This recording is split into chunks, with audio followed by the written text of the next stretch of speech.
Assalamualaikum warahmatullahi wabarakatuh. Om Swastiastu, salam namo buddhaya, salam kebajikan. Pada video kali ini kita akan membahas data mining atau dalam bahasa Indonesianya penambangan data atau menambang data. Nah, adapun pokok bahasan yang akan kita bahas pada materi data mining ini, yang pertama, apa dan mengapa data mining. Kedua, peran utama dan metode data mining, serta sejarah dan penerapan data mining. Presentasi ini disusun oleh Rizka Irjiba, Patih Royan, Yandiega Pragasta, Andika Septian Pratama, Edi Cahyadi, Zainur Minullah Putra, dan Rian Juliadi. Kita masuk ke pokok bahasan yang pertama. Sebenarnya apa itu data mining? Nah, kalau dalam istilah kita bahasa Indonesia kan, data dan mining. Mining adalah menambang, data adalah kumpulan fakta. Kalau kita gabungkan kedua istilah tersebut, yaitu menambang kumpulan fakta. Tapi secara definisi, data mining adalah proses pengerukan atau penggalian atau pengumpulan informasi penting dari suatu data yang besar. Nah, jadi data mining itu kita menggali informasi dari suatu big data atau data yang besar, data yang banyak. Nah, data mining itu kita menggunakan metode statistika, matematika, sampai memanfaatkan teknologi artificial intelligence atau kecerdasan buatan. Data mining ini punya nama lain, ada knowledge discovery in database atau biasa disingkat KDD, kemudian knowledge extraction, data atau pattern analysis, data arkeologi, data dragging, information harvesting, business intelligence, dan lain-lain. Nah, kenapa sih kita harus pakai data mining? Atau mengapa data mining? Nah, kita memakai data mining karena adanya sejumlah besar data yang dapat digunakan untuk menghasilkan informasi dan knowledge atau pengetahuan yang berguna. Nah, kita menggunakan data mining ini untuk kita peroleh informasi serta pengetahuan. Nah, nanti informasi dan pengetahuan ini bakal berguna di masa depan, di masa yang akan datang. Nah, informasi atau pengetahuan yang kita dapatkan tadi bisa kita gunakan pada banyak bidang, dari manajemen, bisnis, kontrol produksi, kesehatan, dan lain-lain. Nah, selain itu juga data mining dapat membantu perusahaan, media, dan teknologi untuk memahami kumpulan data pelanggan, serta membantu memprediksi perilaku pelanggan, sekaligus menawarkan kampanye yang relevan sesuai target. Peran dan fungsi data mining. Nah, data mining ini membantu tahapan perencanaan dan memberikan informasi tepat untuk membuat prediksi berdasarkan tren masa lalu dan kondisi saat ini. Jadi, kita menggunakan data mining ini untuk merencanakan atau memberikan informasi, memprediksi kita berdasarkan tren yang masa lalu dan kondisi saat ini. Nah, pada data mining sangat banyak teknik penggalian pengetahuan dan algoritma yang dapat dipilih dan disesuaikan dengan tujuan mining dan tipe karakter datanya. Dalam memining data, kita tidak semena-mena atau sesukanya, tapi kita memilih metode berdasarkan data karakternya dan fungsi serta tujuan. Nah, adapun pengelompokan peran data mining seperti yang dikemukakan oleh Bu Lolo yaitu description, classification, prediction, estimation, clustering, dan association.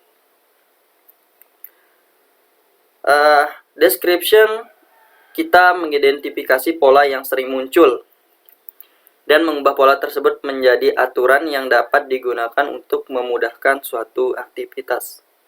Nah, jadi description ini kita mengidentifikasi pola yang sering muncul. Jadi semisal dalam suatu perusahaan barang apa yang sering dibeli, barang apa yang sering muncul gitu. Kemudian classification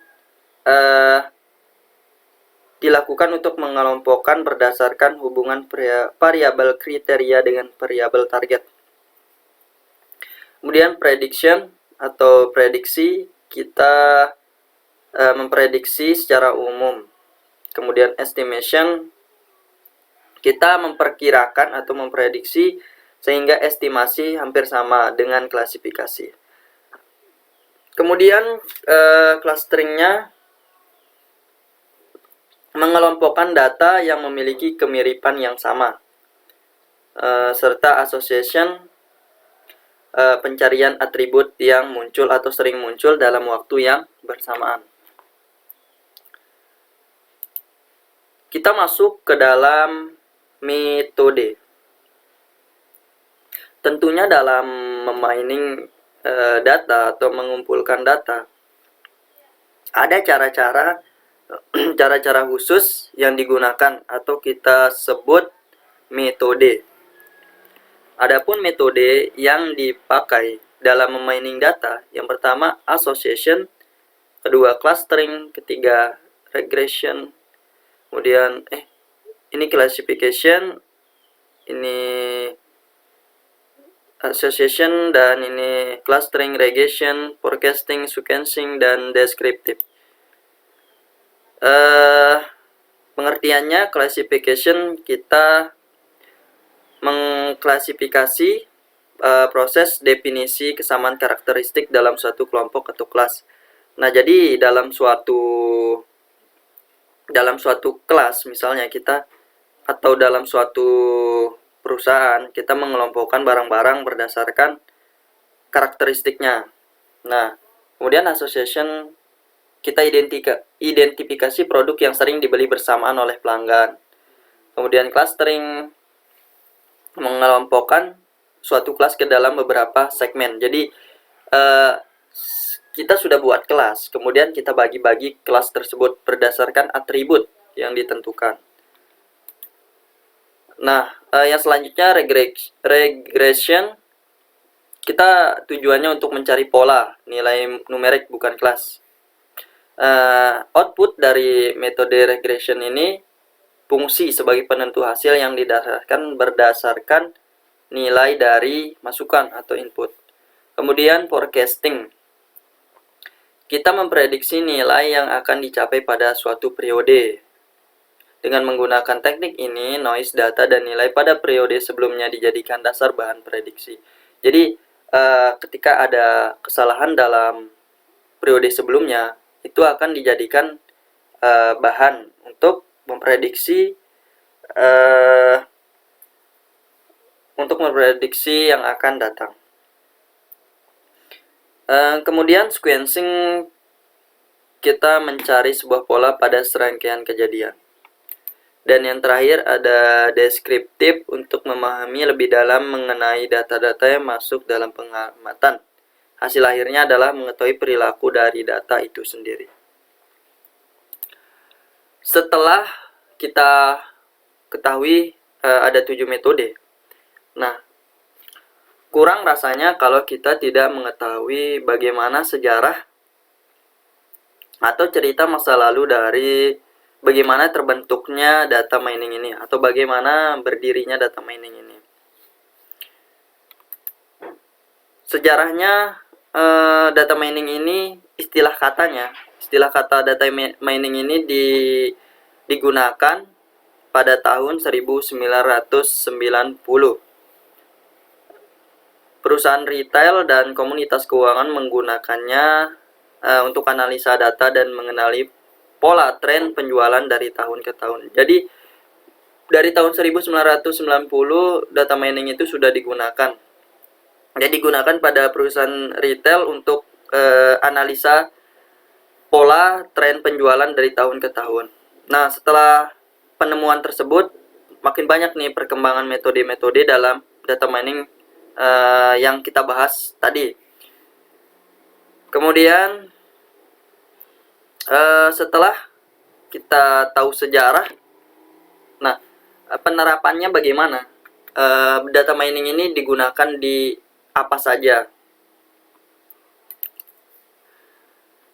Pada umumnya data mining ini bisa digunakan di berbagai sektor, di sektor manapun, dari sektor bisnis, manajemen, keuangan, dan lain sebagainya. Namun, biasanya atau umumnya atau lebih sering digunakan pada perusahaan atau sektor bisnis. Nah, kita lihat di sini ada beberapa contoh penerapan data mining di berbagai sektor. Jadi bukan hanya bisnis saja.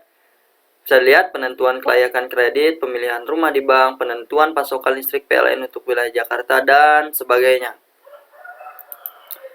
Nah, kita lihat untuk penerapan data mining dalam dunia bisnis.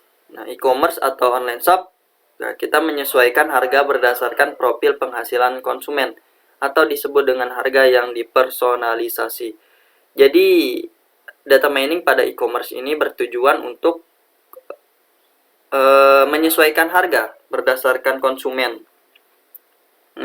Kemudian penerapannya di dunia bisnis juga ada yang namanya fraud detection atau deteksi penipuan.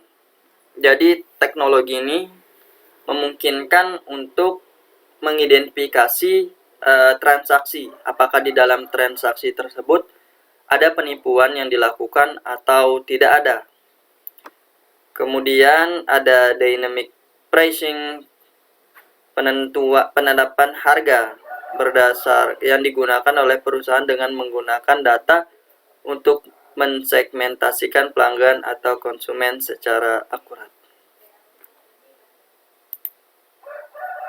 Nah, itu saja pembahasan dari data mining. Adapun kesimpulan yang bisa didapat, yang pertama, data mining itu adalah pengerukan atau penggalian informasi dari data yang besar. Terus penerapannya bisa digunakan di berbagai sektor, mulai bisnis, ekonomi, perusahaan, dan lain sebagainya. Tetapi besar digunakan di dalam dunia bisnis.